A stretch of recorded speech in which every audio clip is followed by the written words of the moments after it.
မင်္ဂလာပါအောင်ပန်းဖြူ channel မှာကြိုဆိုပါရစေ Flavor ကလစ်ကိုအသုံးပြုပြီးဖုန်းနဲ့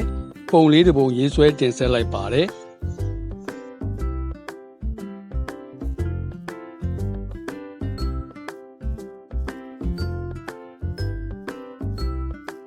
Flavor ကလစ်အသုံးပြုဖို့သင်ခန်းစာများကိုရှေ့က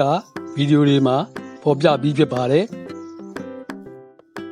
အခုတော့ဒီသင်ခန်းစာတွေကိုကြော်သွားပြီးဖြောပြရေးအနေနဲ့ရေးဆွဲတင်ဆက်လိုက်တာပါ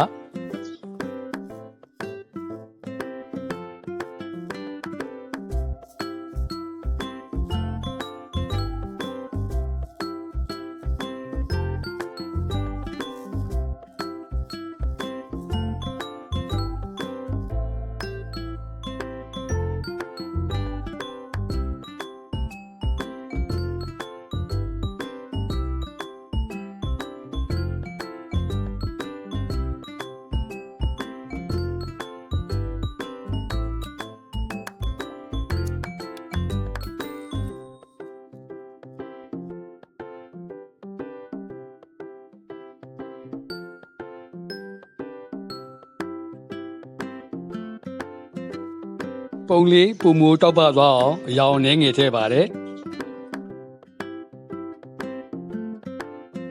ကောက်ကြောင်းအလှလေးကိုကောက်ကြောင်းအတိုင်းပဲထားပြီးလက်စားတက်လိုက်ပါတယ်ခုတော့ဒီလောက်ပါပဲအားလုံးပဲရှလန်းချမ်းမြေ့ကြပါစေ